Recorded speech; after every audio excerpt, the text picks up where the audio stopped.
Allahumma alimna ma yanfa'una wanfa'na bima 'allamtana wa zidna ilman wa amalan ya rabbal alamin. Amma ba'd.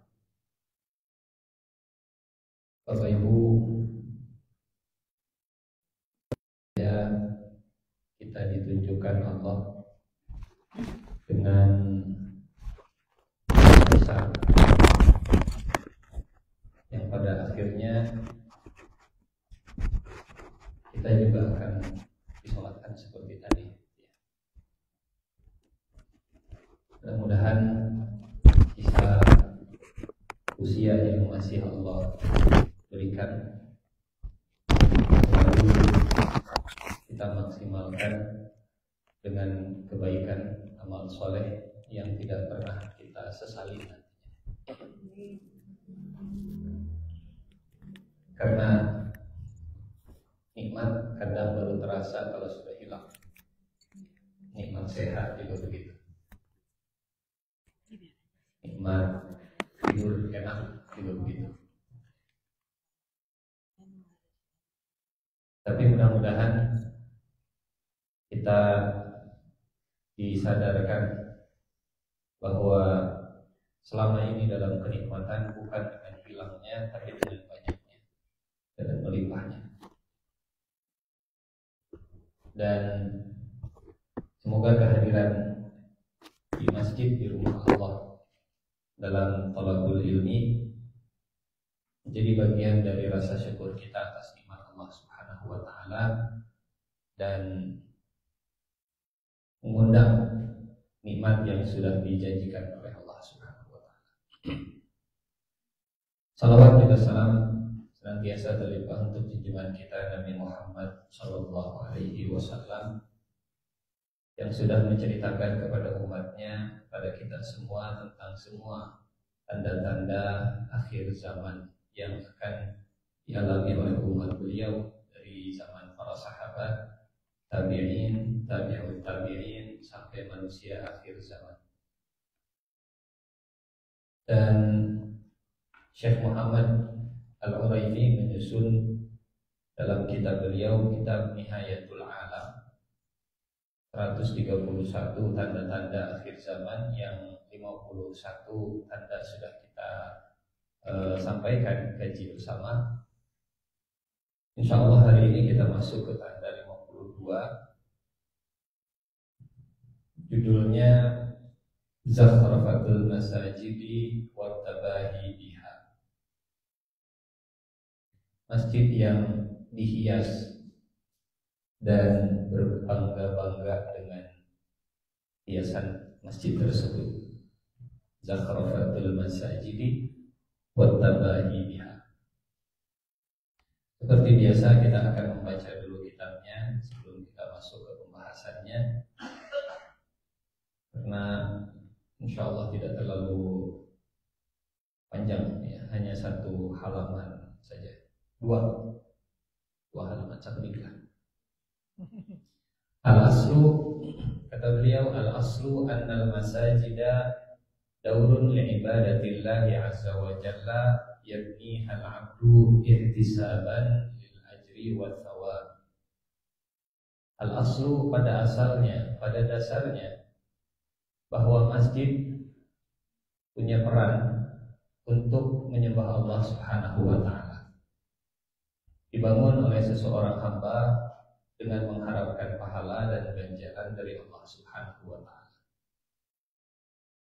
Lakin di akhir zamani sayabni adadun minan nasil masajida wa yuzakhrifunaha. Namun di akhir zaman sekelompok orang akan membangun masjid dan menghiasinya. Wa yatabaha kullu syakhsin bijamalin wa zakharifil masjidil ladzi banahu. Dan setiap orang akan berbangga-bangga. Tabaha artinya berbangga-bangga Wa yatabaha kullu syakhsin, dan setiap orang akan berbangga-bangga bijamalin wa zakharifil masjidil ladzi banahu, berbangga-bangga dengan keindahan dan perhiasan masjid yang telah dia bangunnya itu.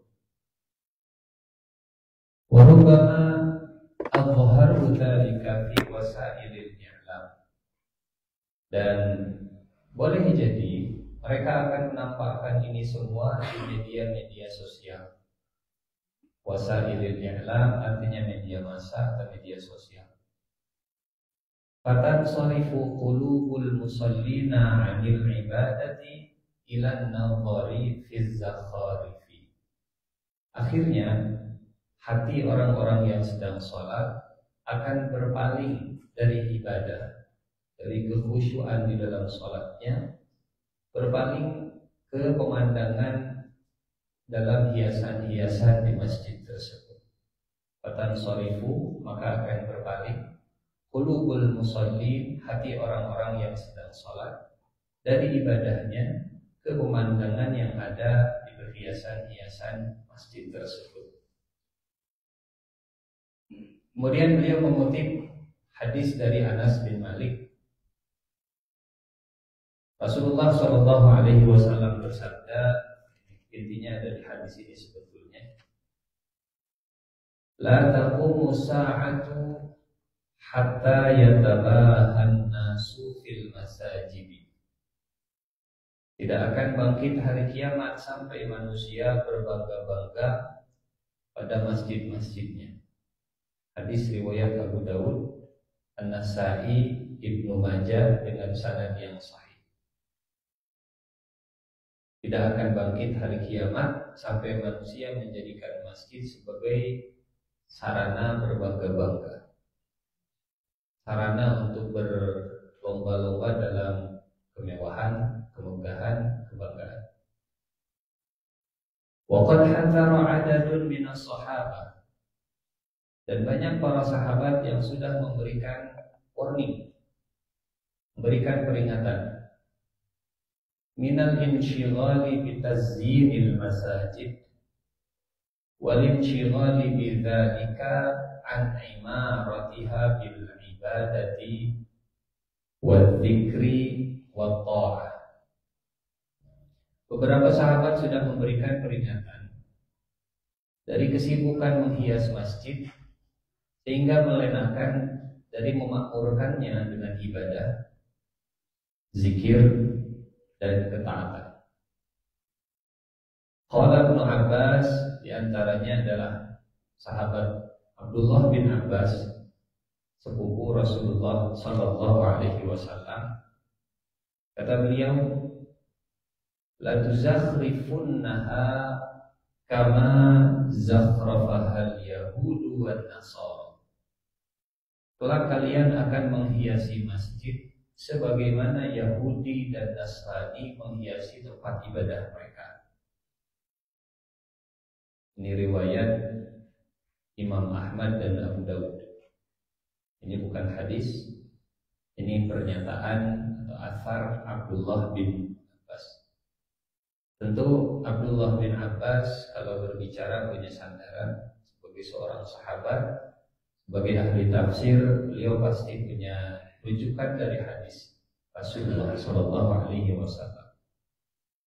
Artinya praktek Yahudi dan Nasrani banyak yang diikuti oleh umat Nabi Muhammad Shallallahu Alaihi Wasallam dalam hal ini tentang menghiasi tempat ibadahnya.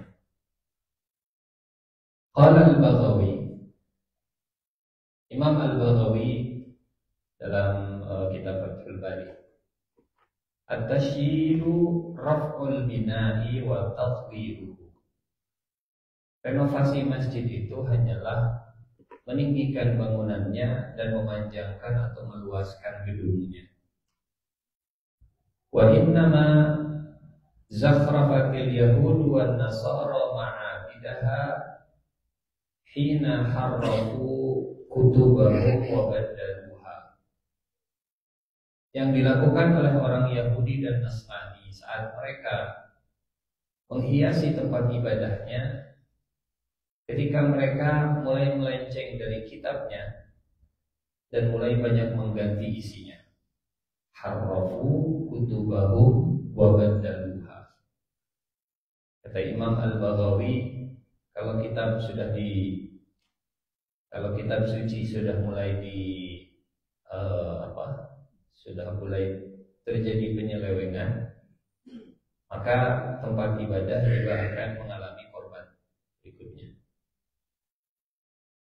Wa qala Al-Khattabi, dan Imam Khattabi juga berkomentar, wa innama zakhrafatil yahud wan nasara kana isaha wa bai'aha hina hurrifatil kutubu wa baddalatha fadayyu ad-din wa arju 'ala az-zakharifi wat tazyin. Kata Imam Al-Khattabi, Yahudi dan Nasrani menghiasi tempat ibadah mereka, wa bi'aha, ya, gereja-gereja mereka dan tempat ibadah mereka, hina harrafatil kutub, saat mereka menyimpang, menyeleweng dari kitab sucinya. Jadi ada relevansi antara menjauh dari agama, tapi di sisi yang lain memperindah tempat ibadahnya. Kalau bicara tempat ibadah, bagus-bagus. Kalau bicara tentang gerejanya, indah-indah. Tapi kalau ditanya apa isi kitabnya, nggak tahu. Semangatnya semangat berlomba untuk membangun, semangatnya berlomba untuk memperindah, semangatnya adalah semangat untuk penampilan, meskipun itu penampilan tempat ibadah. Tapi di sisi yang lain, dengan kitab sucinya, dengan kutubnya, dengan panduan dalam hidupnya, berjarak. Hina harrafatil kutub wa baddalatha, ketika terjadi penyimpangan terhadap kitab sucinya dan mengganti isinya, fadayyu ad-din, maka mereka menyia-nyiakan agama, wa araju 'ala az-zakharifi wat tazyin, dan fokusnya lebih ke hal-hal yang sifatnya ornamen-ornamen, perhiasan-perhiasan. Jadi lebih ke tidak esensial, lebih ke penampakan, lebih ke kulit, lebih ke bungkus. Wa zakhrafatul masajidil yaum laha suwar, dan menghiasi masjid pada hari ini memiliki beberapa bentuk. Minha, diantaranya, naqshul judrani bil alwani wal asbaghil mukhtalifah, menghias. Naqshun itu kalau bahasa kita mengukir dinding-dinding dengan warna cat yang begitu beragam. Wa wad'ut tasawir, dan meletakkan banyak gambar-gambar. Wa anwa'is sujjad, dan beragamnya sejadah. Wan nuqush, dan ukiran-ukiran. Wal qanadilil muzayyanatil mubalaghu fiha, dan lampu-lampu yang tergantung, yang menggantung, yang dihiasi dan berlebihan pada hiasan tersebut. Ila darajati annaka law jama'ta qimataz zakharifi wa takalifi thariyatil bahidati tsaman, sampai pada derajat, sampai pada tingkat, seandainya Anda mengumpulkan semua nilai, semua nominal dari semua perhiasan ini yang sangat mahal, lakana kafiyatan libina'i iddati masajid, sungguh sangat cukup untuk membangun masjid yang baru lagi. Bukan cuma satu, bahkan iddat masajid, beberapa masjid. Seandainya hiasan-hiasan itu kemudian disederhanakan, dikumpulkan, masih cukup untuk bikin masjid di tempat yang lain lagi. Wala ya'ni hadza ihmalul masajidi wa furushaha furushul hasan. Tentu ini bukan berarti meninggalkan masjid dengan keadaan yang terbengkalai. au bina'aha ala ashkalin dha'ifatin au hasyah, atau membangun masjid dengan bentuk yang lemah dan gampang rubuh. Wa innamal manhiyu anhu al-mubalaghatu fit tazyini wal israfi fi dzalik. Akan tetapi yang terlarang adalah berlebihan dalam memberikan hiasannya dan boros dalam membangunnya. An Abi Darda, kemudian beliau menutup. Alhamdulillah selesai. Kemudian beliau menutup dengan komentar Abu Darda radhiyallahu anhu. Bukan hadis, ini asar Abu Darda. Kata Abu Darda, "Idza zakhraftum masajidakum wa hallaytum masahifakum faddamahu 'alaikum." Apabila kalian menghiasi masjid-masjid kalian, menghiasi mushaf kalian, maka kehancuran akan terjadi kepada kalian. Selesai. Alhamdulillah. Kita tutup dengan doa kifayah. Intinya sudah dapat gitu ya. Baik. Bapak yang Allah muliakan, tema kita judulnya menautkan hati dengan masjid. Kita mulai dengan surat At-Taubah ayat 107. Surat ke-9 ayat 107. A'udzu billahi minasy syaithanir rajim. Walladzina ittakhadhu masjidan diraran wa kufran wa tafriqan bainal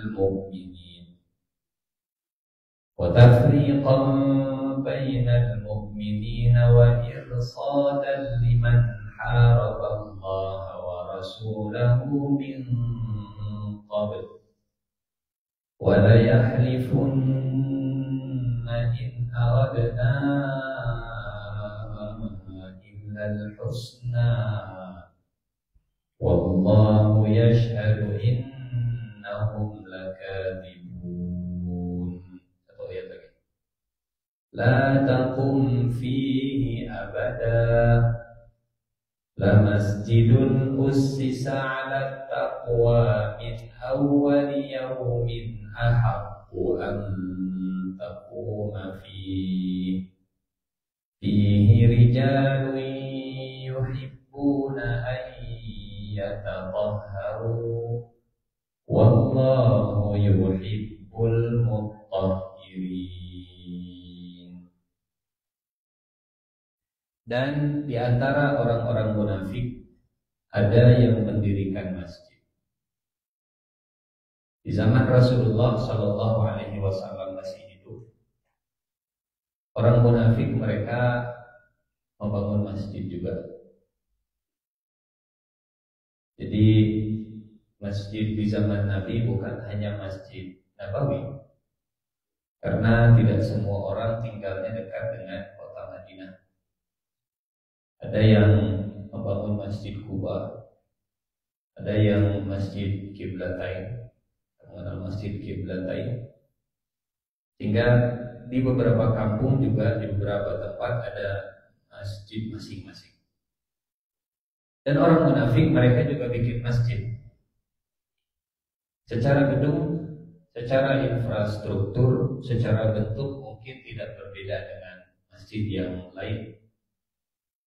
Tapi tujuan, motif, niat awal mereka membangun masjid dibocorkan oleh Allah. Tujuannya ada 4. Ada diraran, ada kufran, ada tafriqan, dan ada irsadan. Diraran, kufran, tafriqan, irsadan. Jangan salah dalam niat membangun masjid, karena orang munafik juga mereka membangun masjid di zaman Rasulullah Shallallahu Alaihi Wasallam. Tapi kalau ditanya, jawaban mereka wala yahlifunna in aradna illa al-husna. Mereka sesungguhnya bersumpah, kami tidak menghendaki selain kebaikan. Tujuan kami bagus kok. Kami bukan bikin gereja, kami bukan bikin diskotik, kami bukan bikin tempat dugem, kami bukan bikin tempat prostitusi, kami bikin masjid. Walayahlifunna, mereka sampai bersumpah demi Allah. Tujuan kami baik, in aradna illal husna, cita-cita kami baik. Kami nyumbang, kami mengumpulkan harta, kami menyisihkan sebagian dari rezeki kami. Tujuan kami baik. Wallahu yashhadu innahum lakadzibun. Dan Allah yang menjadi saksi bahwa sumpah mereka itu palsu dan dusta. Nah,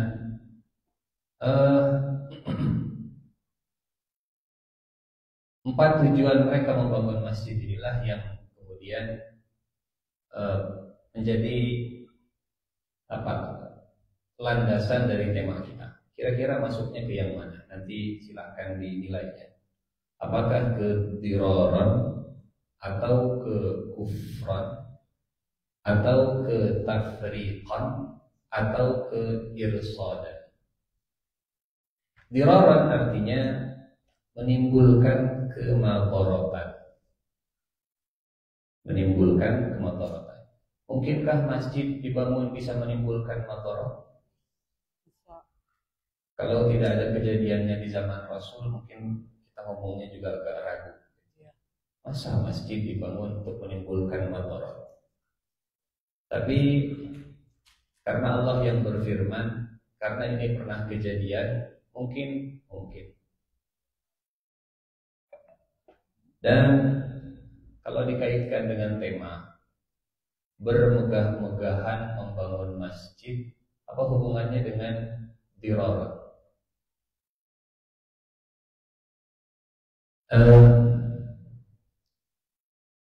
Saya lupa riwayatnya, apakah Abdullah bin Abbas atau Umar bin Khattab.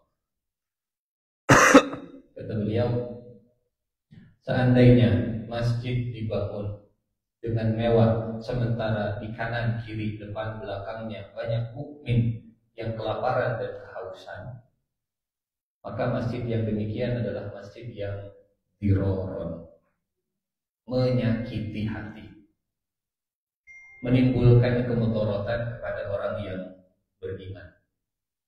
Diror itu artinya madarat. Madaratnya dari mana? Madaratnya ketika melihat masjidnya begitu mewah, tapi kanan dan kiri banyak yang tidak bisa dapat makan. Do pakai huruf do, diraran. Dari kata madarat, dari kata dur, yadur. Jadi sangat menyakitkan kalau seandainya diumumkan bahwa saldo ada 200 triliun misalnya gitu ya. Saldo DKM ada 200 triliun, tapi kemudian ada jemaah yang kelaparan dan susah cari makan misalnya. Contoh. Misalnya bangunannya begitu mewah dan megah, tapi ada yang kanan dan kirinya bahkan untuk punya rumah juga susah. Ini namanya doror, jadi dirar.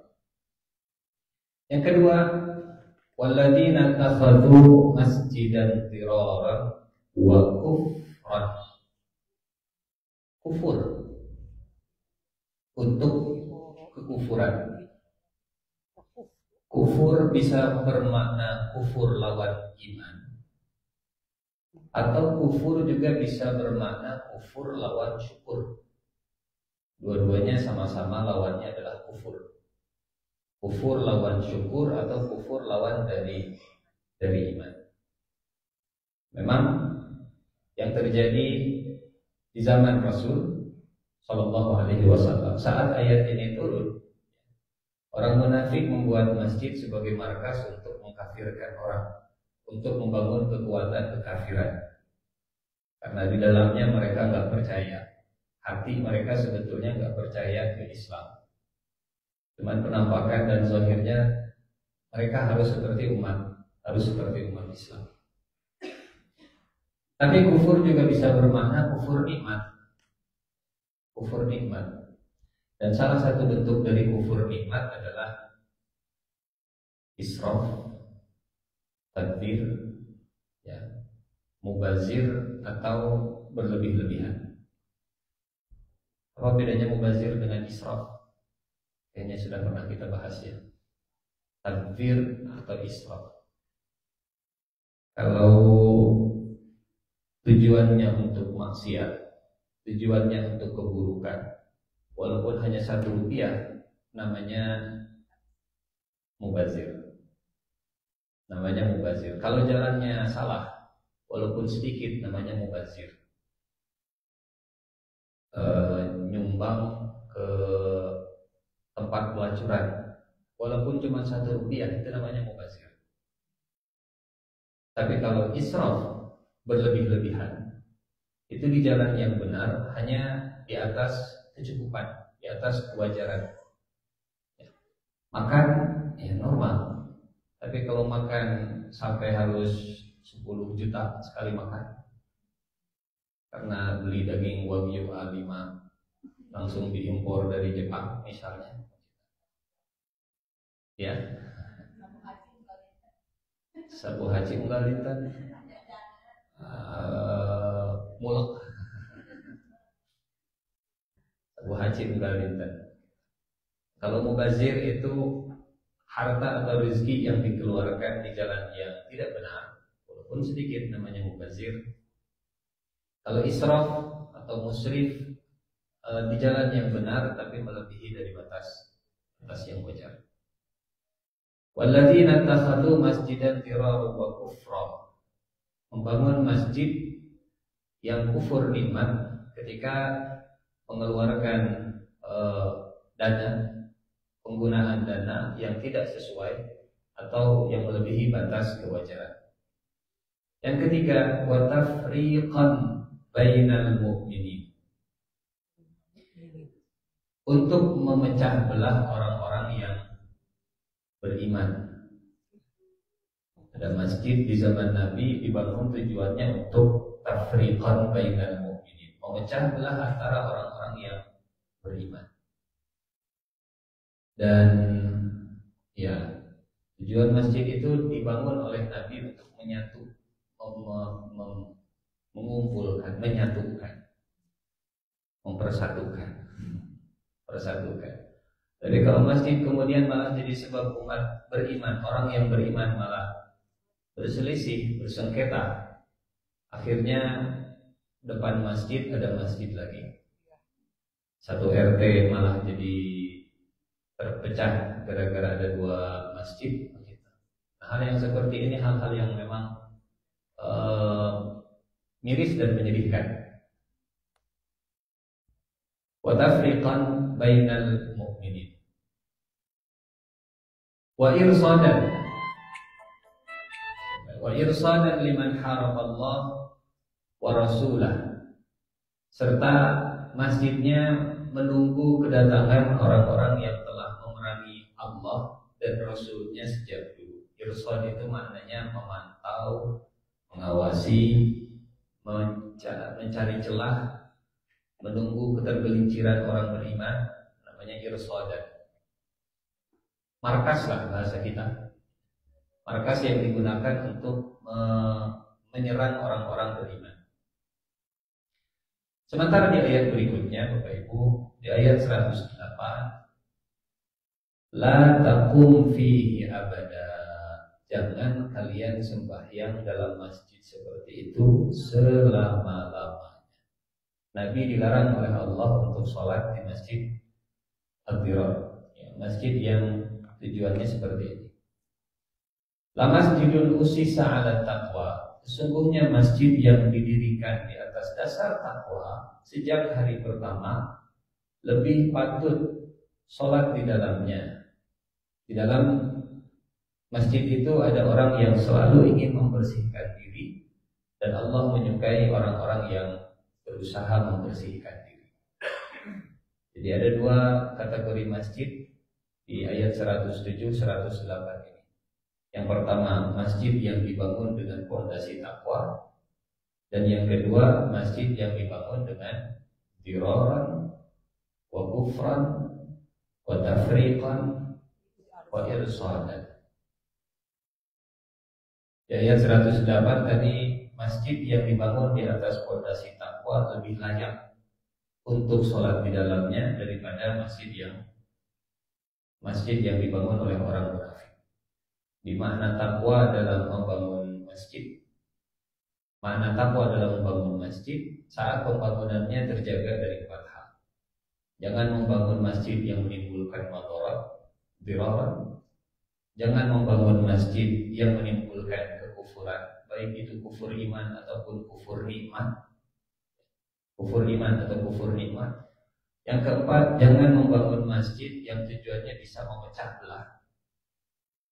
belah si kaya dan si miskin, memecah belah barisan umat Islam, tafriqan. Layaknya sebuah masjid bisa merangkul banyak latar belakang dan banyak golongan. Apapun latar belakangnya, apapun benderanya, siapapun orang tersebut berkumpul di masjid. Jangan sampai tafriqan. Inilah masjid yang dibangun di atas takwa. Dan yang keempat, irsadan. Jangan sampai masjid kemudian menjadi tempat untuk mencari-cari kekurangan sesama kaum muslimin. Jangan sampai masjid kemudian digunakan sebagai tempat untuk menyerang sesama kaum muslimin. Irsadan. Jangan sampai di masjid justru yang dikenal dari masjid tersebut adalah tempat sesama muslim. Orang itu kalau ingin mencari kekurangan muslim yang lainnya, carilah di masjid tersebut. Nanti bakal ketemu kekurangan fulan di masjid tersebut. Namanya irsadan. Irsadan. Makna takwa dalam membangun masjid terjaga dari 4 hal: diraran, kufran, tafriqan, dan irsadan. Baik, kembali ke tema tentang membangun masjid dan tanda hari kiamat berbangga-bangga dengan membangun masjid yang mewah. Maka ada 3 hal dari kitab yang tadi kita baca yang menjadi konsep para sahabat, para ulama. Tadi kita menyebut ada Ibnu Abbas, ya, ada Al-Baghawi, ada Al-Khattabi. Yang pertama, mencegah peniruan terhadap umat lain. Memang yang dibangun rumah Allah, yang dibangun adalah masjid, tapi ada batasannya. Jangan sampai meniru umat lain, meniru Yahudi dan Nasrani, meniru ahli kitab. Yang kedua, menghindari kesombongan dan berbangga-bangga. Layaknya ini adalah rumah Allah, mendekatkan kepada Allah, bukan malah makin menjaga jarak dan membuat jarak dengan Allah. Yang terakhir, menjaga kekhusyuan ibadah. Ini yang tadi kita baca, ya, kata Abdullah bin Abbas, kata Ibnu Abbas, la tuzakhrifunnaha kama zakhrafatil yahudu wan nasara. Sungguh kalian akan menghiasinya sebagaimana orang-orang Yahudi dan Nasrani menghiasi tempat-tempat ibadah mereka. Apa berarti masjid harus dibiarkan polos tanpa ada pernak-pernik sama sekali? Enggak, bukan begitu. Tadi sudah disampaikan di kitabnya, yang tidak boleh adalah berlebihan, yang kemudian menyakiti hati orang beriman yang melihatnya, menyakiti hati jamaah yang melihatnya, menyakiti jamaah yang kesulitan makan, yang berada di sekitar masjid dan sekitarnya. La tuzakhrifunnaha kama zakhrafil yahud wan nasara. Bapak Ibu kalau melihat gereja memang megah-megah dan mewah-mewah, gitu ya, megah dan mewah. Hingga Abdullah bin Abbas juga memprediksi kalau umat Nabi Muhammad SAW akan terjerumus ke dalam perbuatan yang sama, selangkah demi selangkah, sedikit demi sedikit, dan seterusnya. Kata Nabi, la taqumu sa'ah, yang kedua, la taqumu sa'ah hatta yatabahan nas fil masajid. Tidak akan tiba hari kiamat sampai manusia saling bermegah-megahan, saling berbangga-bangga, saling berlomba-lomba fil masajid, dalam membangun masjidnya, dalam keindahan dan ornamen perhiasan-perhiasan yang ada di dalam masjidnya. Dan kalimat yatabaha, Gus Baha, yubahi bihin nas. Yubahi memang artinya membanggakan sesuatu.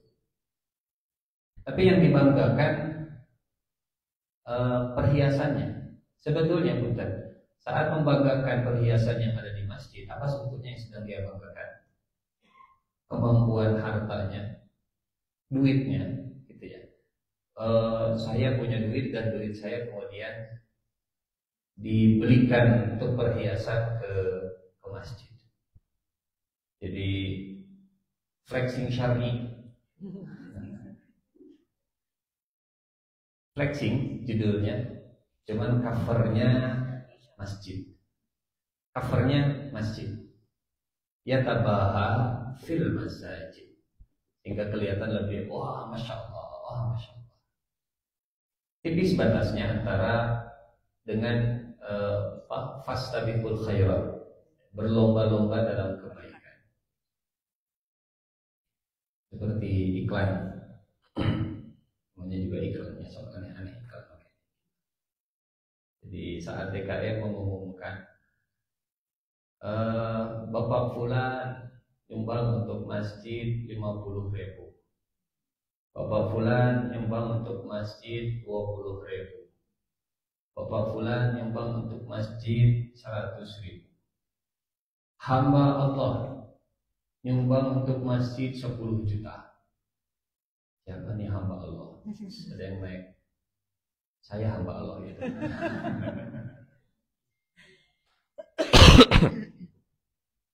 Gitu. Jadi bungkusnya mungkin nampak seperti syar'i, tapi ya Allah lebih tahu isi hati setiap orang. La taqumu sa'atu hatta yatabahan nas fil masajid. Yang ketiga, poin yang ketiga yang menjadi batasan dalam membangun dan menghias masjid. Satu, jangan sampai meniru Yahudi dan Nasrani. Batasan yang kedua dalam membangun menghias masjid, menghindari kesombongan dan berbangga-bangga. Yang ketiga, pastikan tidak mengganggu kekhusyuan. Dalam kisah saat Rasulullah Shallallahu Alaihi Wasallam sholat, karena qiraun li Aisyah qad satarat bihi janiba baitiha. Jadi Aisyah mempunyai kain penutup yang menutupi rumahnya, gording kalau bahasa kita, dan gordingnya menghadap ke arah kiblat. Faqala Rasulullah sallallahu alaihi wasallam, amiti qiramaki hadha anni fa innahu la yazalu tasawiruhu ta'ridu li fi salati. Ambillah penutupmu itu wahai Aisyah, ambillah gordeng ini, tolong singkirkan. Sungguh gambar-gambarnya telah mengganggu salat saya. Jadi Nabi yang punya tingkat khusyuk paling tinggi terganggu dengan hiasan-hiasan yang nempel di gordeng depan rumah Rasulullah Sallallahu Alaihi Wasallam, hingga diminta supaya disingkirkan. Jangan sampai hiasan itu justru ada di posisi depan dan terjangkau oleh mata jamaah. Kalau pengen bikin hiasan berluhur dari sebelah kanan, sebelah kiri, atau di belakang sekalian, atau sekalian di atas. Kalau di atas kan nggak boleh jamaah kemudian kalau udah suasana. Jadi karena posisinya ada di depan, kata Nabi, singkirkan, jangan sampai kelihatan di depan saya. Dan dalam beberapa mazhab, ini saya coba mengumpulkan hukum menghias masjid berdasarkan 4 mazhab dengan beragam contoh-contohnya. Pertama, hukum hiasan secara umum. Dalam mazhab Hanafi boleh, menjadi makruh jika mengganggu atau berlebihan. Kelihatannya. Dalam mazhab Hanafi itu di kalau sekarang di Turki mazhabnya Hanafi, di Pakistan, India mazhabnya juga Hanafi. Dalam mazhab Hanafi, hukum hiasan masjid secara umum boleh, tapi kalau mengganggu dan berlebihan jadi makruh. Dalam mazhab Maliki makruh jika dikhawatirkan mengganggu, jika tidak maka boleh. Tentu dengan batasan tadi ya, tidak diroron, tidak kufran, tidak tafriq. Dalam mazhab Syafi'i hukumnya makruh. Selain emas dan perak hukumnya haram. Kalau pakai hiasan masjid, kaligrafi pakai emas misalnya, bukan tinta emasnya, emas betulan, atau kubahnya langsung dari emas. Dalam mazhab Syafi'i, kalau pakai emas, pakai perak hukumnya haram. Selain itu hukumnya makruh. Sama seperti dalam mazhab Hambali. Ya, makruh dalam mazhab Hanafi karena membebani biaya. Makruh jika dikhawatirkan mengganggu. Hiasan di dinding kiblat, nah ini makruh semuanya. Karena mengganggu pemandangan, mengganggu kekhusyuan, mengganggu pandangan, karena khusyuk termasuk bagian dari sholat. Khusyuk bagian dari sholat. Menggunakan dana wakaf untuk berhias haram kalau untuk hiasan yang sifatnya non esensial. Haram kalau ada dana wakaf digunakan misalnya untuk membuat kaligrafi di dinding masjid. Tidak diperbolehkan untuk kemewahan di mazhab Maliki. Mazhab Syafi'i tidak boleh, di mazhab Hambali haram dan wajib diganti. Kecuali kalau pakai uang sumbangan, bukan dari dana wakaf.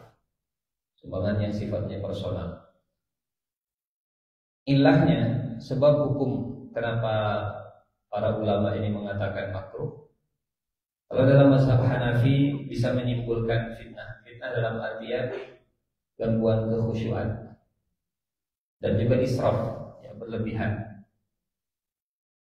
Dalam mazhab Maliki lebih ke gangguan. Dalam mazhab Syafi'i pemborosan dan peniruan, tasyabuh. Tasyabuh itu niru orang-orang Yahudi Nasrani. Ya, dalam mazhab Hambali pemborosan dan bid'ah. Ini beragam pandangan para ulama tentang menghias masjid. Sehingga kalau kemudian kita coba kumpulkan nasihat-nasihat ya. Ada 3 nasihat mungkin untuk berkaitan dengan tema ini. 1 untuk pengelola masjid. Yang kedua untuk arsitek muslim, arsitek yang kaitannya membangun masjid. Dan yang ketiga bagi muslim sendiri, bagi jamaah masjid itu sendiri. Untuk para pengelola masjid, yang pertama, Ya, memprioritaskan anggaran secara proporsional. Anggaran untuk program pendidikan, kegiatan dakwah, layanan sosial, pemberdayaan ekonomi harus jadi prioritas utama, bukan sisa dari proyek pembangunan fisik. Karena tadi kita lihat komentar para ulama, kapan Yahudi dan Nasrani itu mereka menghiasi tempat ibadahnya? Saat mereka mulai berjalan dengan kitabnya. Jadi dari agama semakin jauh, kompensasinya mereka memperindah tempat ibadahnya. Yang indah hanya masjidnya, sementara kosong dari kegiatan dan dari programnya. Ya, megah luar biasa, tapi yang sholat paling hanya satu baris, dua baris, gitu. Dua baris oke, kaki hukum, tapi mewah, tapi megah. Itu yang terjadi kepada Yahudi dan Nasrani pada masanya. Sehingga anggarannya, dana yang ada, bukan ya infrastruktur itu nomor kedua. Yang pertama adalah programnya yang berjalan di sana. Karena Allah menyebut memakmurkan masjid itu bukan dalam bentuk kemewahan dan kemegahan infrastruktur. Dalam surat At-Taubah, innama ya'muru masajidallahi man amana billahi wal yawmil akhir wa aqamas salata wa ataz zakah wa lam yakhsha illallah.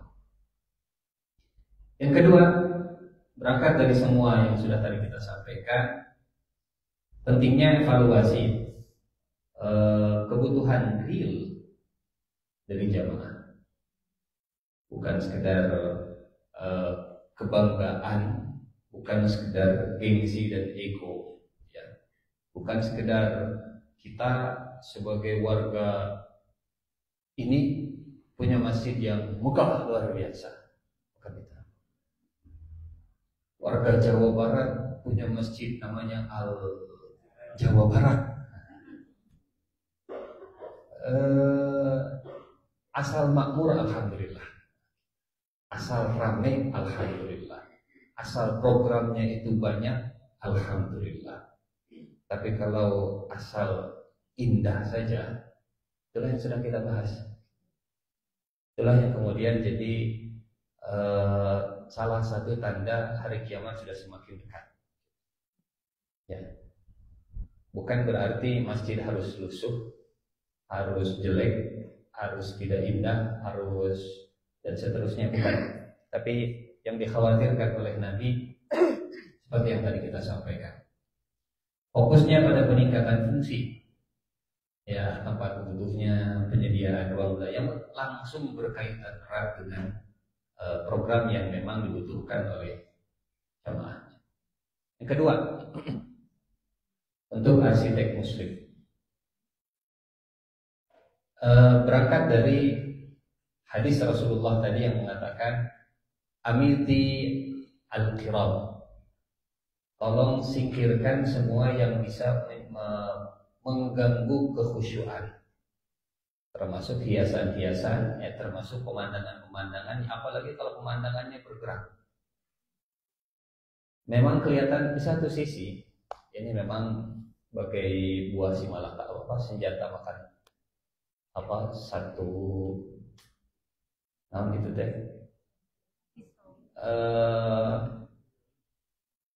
itu tak sebilah pedang begitu ya. Di satu sisi untuk perhiasan, tapi di sisi yang lain bisa jadi distraksi. Apalagi kalau posisinya di depan kan ada di gigi rumah. Contohnya, karena saya tinggal dan mengalami juga, kalau di depan itu ada tempat ikan, akuarium gitu, akuarium. betul. Allahu Akbar. Laut PKD itu kadio di Masjid Al Azhar Sumarekon, itu di depannya ada kolam ikan, dan itu betul-betul ujian tersendiri. Memang kalau tidak sholat mah enak pemandangannya. Tapi semua yang bergerak itu menarik perhatian, mengganggu perhatian. Kalau TV-nya agak tinggi ke atas, kira nggak akan tanggah-tanggah deui. Tapi kan melihat tempat sujud mengalih kehendak, apalagi kalau di barisan depan. Allahu Akbar. Oh iya eta.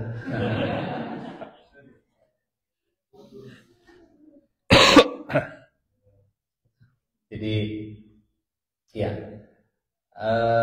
menciptakan ruang, menciptakan desain yang mendukung kekhusyuan, gitu ya, mendukung kontemplasi, mendukung kekhusyuan, bukan yang bisa mengalihkan perhatian. Indah harus, khusyuk wajib. Indah harus, khusyuk juga wajib. Hingga ya hal-hal seperti ini mudah-mudahan juga bisa menjadi salah satu bagian dari perhatian kalau tugasnya sebagai seorang arsitek muslim. Yang kedua, efisiensi.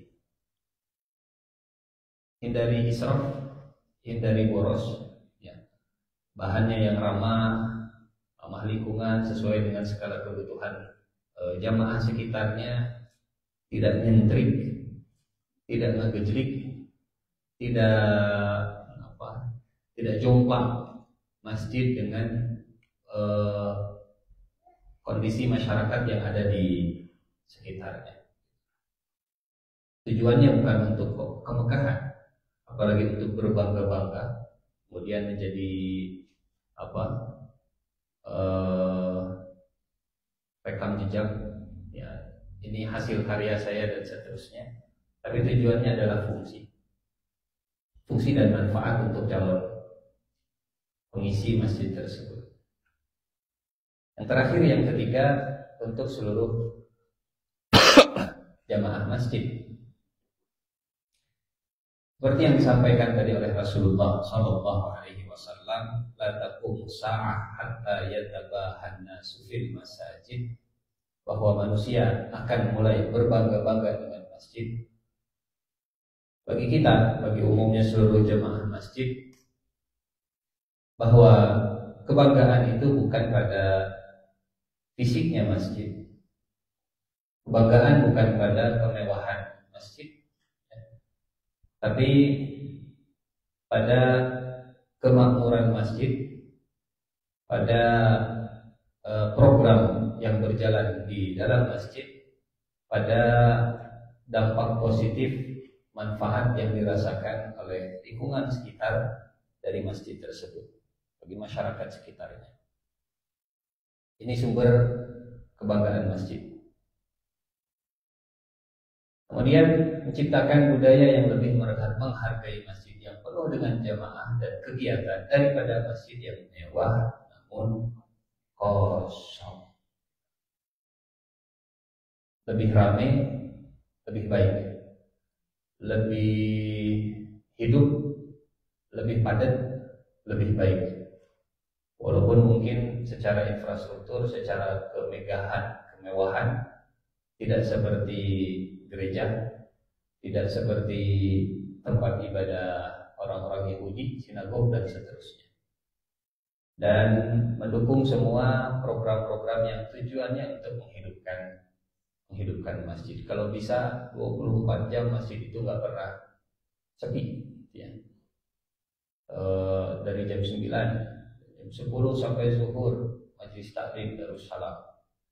Nanti dari jam 1 sampai asar majelis taklim naon deui. Nanti dari asar sampai maghrib ada majelis taklim apa lagi.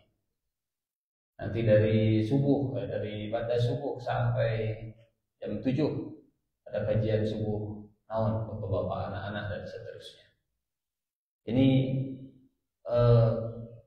keutamaan dan keistimewaan masjid diukur bukan dari kemegahannya, tapi diukur dari program-programnya, diukur dari kemakmurannya. Hingga ukuran sejati kesuksesan sebuah masjid bukan terletak pada ketinggian menara atau kemilau marmernya, tapi dari kedalaman khusyuk di dalam hati para jamaahnya. Makin bisa khusyuk di dalam masjid tersebut, berarti masjidnya makin bagus. Makin banyak ilmu yang bisa didapatkan dari masjid, maka masjidnya semakin bagus, semakin kokoh masyarakat karena kehadiran masjid, maka masjidnya semakin bagus. Jadi tema kita hari ini tentang permasjidan, Baik, Bapak yang Allah muliakan, ciri ke-52 ya, zakhrafatul masajid wattabahi biha. Ciri hari kiamat, ciri semakin dekatnya hari kiamat saat fokusnya manusia, fokusnya umat Islam, sibuknya umat Islam lebih ke berbangga dengan fisiknya, bukan sibuk dengan program dalam memakmurkan masjidnya. Wallahu a'lam bishawab. Maka kita lanjut dengan diskusi tanya jawab kalau ada. Waalaikumsalam warahmatullahi wabarakatuh.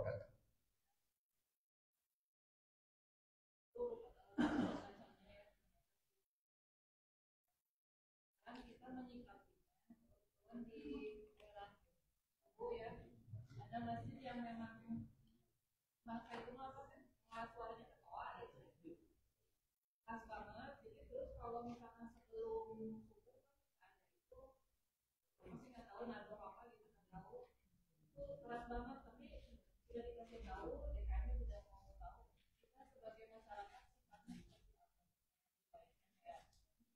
kadang-kadang yang namanya suara keras banget gitu.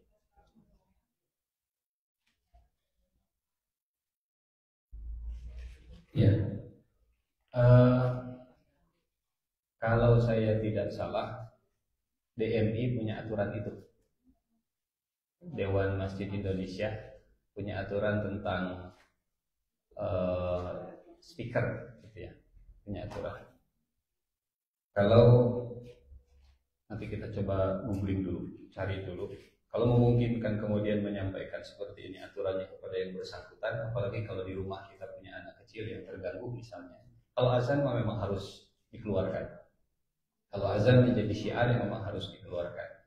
Tapi selain azan, apalagi waktunya sebelum subuh, sangat tidak dianjurkan kalau suaranya kemudian keluar. Karena yang tadi kita sebut khawatir menjadi diroron. Masjid yang menjadi madarat, masjid yang kemudian mengganggu di luar yang sifatnya syiar, di luar yang sifatnya syiar. 10 menit sebelum, ada aturannya 10 menit sebelum. Mungkin ini biasanya kalau 10 menit biasanya tarhiman. 10 menit biasanya tarhiman. Tapi biasanya 1 jam sebelumnya juga sudah betulnya. Sudah cicelungan, sudah begitu lantang, sehingga ya kembali lagi panduannya ke Al-Quran bahwa masjid jangan sampai menjadi dirorot, jangan menjadi kufron, jangan menjadi tafriqon, jangan menjadi hirusrodan. Sikap kita bagaimana? Sikap kita menyampaikan amar ma'ruf nahi mungkar semaksimal yang kita bisa. Nggak bisa pakai tangan, pakai lisan, nggak bisa pakai lisan, doakan. Syukur-syukur kalau punya duit pindah rumah, bikin masjid sendiri, teriak sendiri boleh kalau di sini. Wallahu a'lam bishawab. Maka berikan.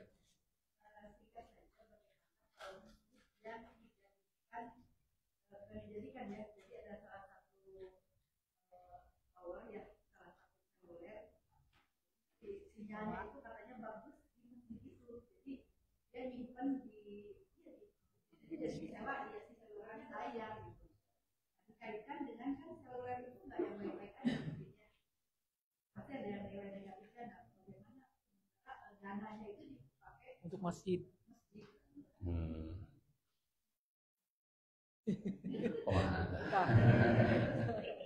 Ada di buku di sana kalau lipat. Honor nih.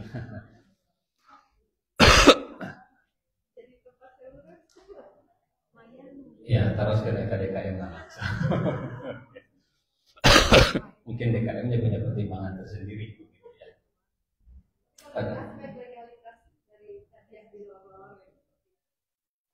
menjadi mudorot gitu. Seperti pisau gitu ya. Saya tidak bisa memastikan apakah itu bisa masuk ke, karena begini. Pertama, masjid itu wakaf atau tidak? Wakaf. Kalau masjid itu wakaf, maka peruntukan masjidnya juga memang hanya untuk masjid. Hanya untuk masjid. Kalaupun ada, maka misalnya penggunaannya disewakan untuk tower, perlu ditanyakan ke muwakifnya. Perlu ditanyakan ke muwakifnya apakah tanah yang tadinya diwakafkan untuk masjid sekarang sebagiannya dipakai untuk tower, diizinkan oleh muwakifnya. Kalaupun diizinkan, maka semua sumber pemasukan itu memang hanya untuk masjid. Jadi masuknya sebagai sumber bisnis masjid itu sendiri, sumber pemasukan dari bisnis itu sendiri. Tapi kalau pertanyaan kan yang akses internet dari tower itu macam-macam, itu mana ada hese kontrol dan memang gitu. Sama seperti apa? Ya, uang pajak kita itu masuk dari berbagai macam perusahaan yang beragam begitu ya, dan seterusnya. Wallahu a'lam bishawab.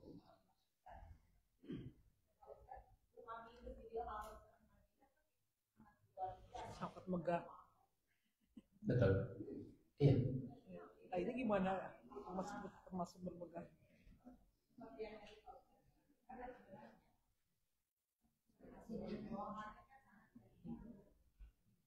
Itu juga yang kemudian menjadi concern. Pertama begini, bahwa tidak semua orang peka itu punya uang, punya biaya, punya rezeki yang cukup di sekitarnya.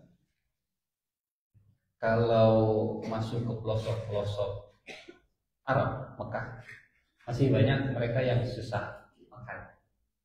Masih banyak mereka yang susah makan. Disparitas, kesenjangan antara si kaya dan si miskin itu sangat nampak, sangat kelihatan, sangat jelas sekali. Bapak Ibu, ring satu Masjidil Haram dengan yang ada di belakang itu kelihatan bedanya, sangat kelihatan. Apalagi makin ke pelosok, makin ke kampung, makin kelihatan bedanya. Meskipun seringkali ya Masjidil Haram itu dipandang sebagai tujuan semua umat Islam sedunia, tapi tetap nilai seorang Muslim di sisi Allah itu lebih mulia dibanding dengan gedung dan bangunan. Kadang antara infrastruktur, membangun infrastruktur dengan membangun SDM itu juga suka jadi tarik-tarikan dalam menyedot anggaran. Ini kita harus infrastruktur dulu atau membangun SDM dulu. Dalam membangun masjid juga saya kira sama seperti itu. Kita kudu program dulu yang berjalan atau fisiknya dulu yang harus berjalan. Membangun sekolah juga begitu. Sekolah kudu megah heula, mewah heula, atau program sekolahnya yang harus berjalan. Tarik ulurnya selalu akan seperti itu. Tapi dari perjalanan hidup Nabi kita belajar ternyata kesederhanaan dalam membangun masjid di zaman beliau itu bisa sebanding, bisa bareng begitu ya. Masjidnya bahkan kalau di zaman Nabi itu nggak ada atapnya sama sekali. Masjid Nabawi itu kosong atapnya dan lantainya juga tidak pakai marmer, masih pakai tanah gitu, masih pakai tanah. Jadi akhirnya ya panduan ini akan selalu relevan dimanapun adanya. Bukan cuma di sini, tapi di sana juga. Bukan cuma di sekitar kita, tapi juga di sekitar Masjidil Haram, Masjid Nabawi dan sekitar. Wallahu a'lam bishawab. Silakan kalau yang tadi kalau coba setuju kan pas munculnya karena ada dibangun Keren. kali oleh Kristen dan alkohol. Nah itu kan jelas sekali. Setelah itu dia dibakar. Di dalam sejarah untuk mengenali itu gimana? Terutama yang di luar yang memang dia cenderung kepada pengelolaan. Karena kadang-kadang kita bicara sholat aja, kalau ketemu kita sholat, sebenarnya kita nggak tahu dia itu satu. Ya. Yang menggantikan posisi Nabi hari ini adalah pemerintah. Dalam hal ini mungkin bukan presiden ya, tapi Departemen Agama. Departemen Agama lah yang kemudian punya wewenang. Kemudian untuk membuat apa istilah kita sekarang DMI, sertifikasi gitu, bahwa masjid ini masjid yang memang ya bukan masjid tiron bahasanya. Dan itu dilakukan bukan oleh sahabat, tapi dilakukan oleh Rasulullah Sallallahu Alaihi Wasallam. Adapun kalau kita, posisi kita, ya dimanapun kita menemukan masjid, di situ kita sholat. Apalagi kalau kita nggak pernah tahu, seperti tadi di safar begitunya, dalam perjalanan, ya yang masjid sholat saja di sana. Karena perintah la taqum fihi abada itu perintah Allah kepada Nabi, dan Nabi sebagai seorang pemimpin, sebagai pemilik otoritas yang tertinggi di sana. Banyak ayat-ayat di dalam Al-Quran yang perintahnya kepada Nabi, perintah sebagai seorang pemimpin, ya perintah sebagai pemilik otoritas. Contoh ngambil zakat, khuz min amwalihim.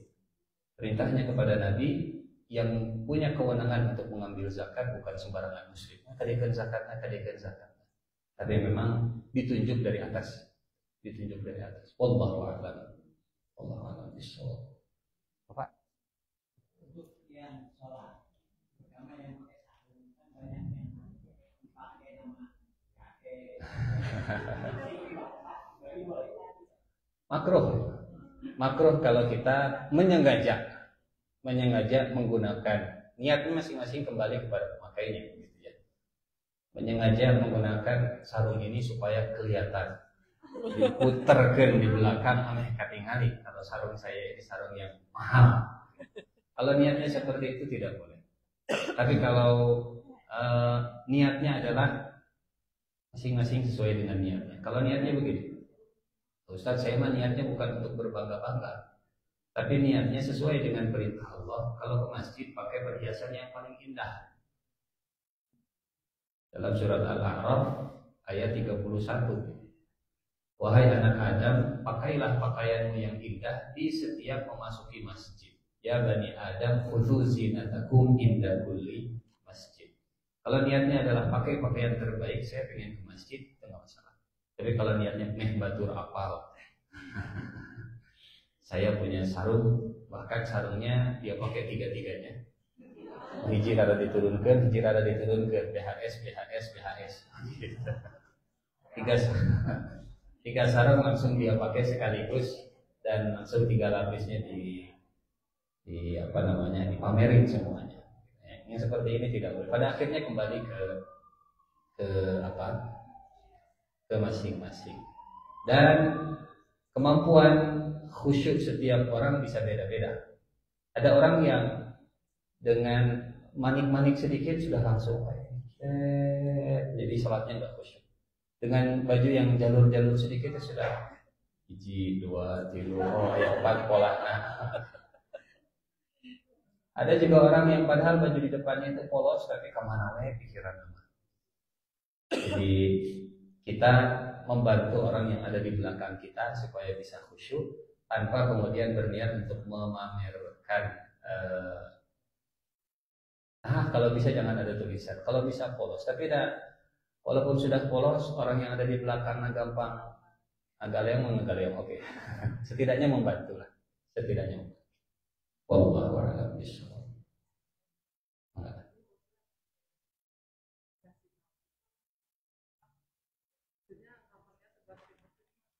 Gimana? Yang misalkan menghiasi mushaf, itu maksudnya kamarnya berbentuk emas, ada yang dengan emas. Iya, seperti itu. Menghiasi. Jadi tujuan utama dari mushaf sama seperti tujuan utama dari masjid untuk dipakai ibadah, untuk dibaca kalau mushaf, untuk dicari petunjuknya, untuk mencari apa panduan dari ayat Al-Quran tersebut. Tapi kalau mushaf kemudian dipakai tingali ayat intan permatana, tingali ayat emas-emasna, justru mushaf malah menjauhkan dari tujuan utamanya. Mushaf malah merusak hati. Mushaf malah membuat dia jadi sombong, merendahkan orang lain. Mushaf saya mah kieu, mushaf ieu mah geuningan siga kitu, dan seterusnya. Ya, Allah a'lam bishawab. Cukup. Kita tutup dengan doa kifaratul majlis. Subhanakallahumma wa bihamdika asyhadu an la ilaha illa anta astaghfiruka wa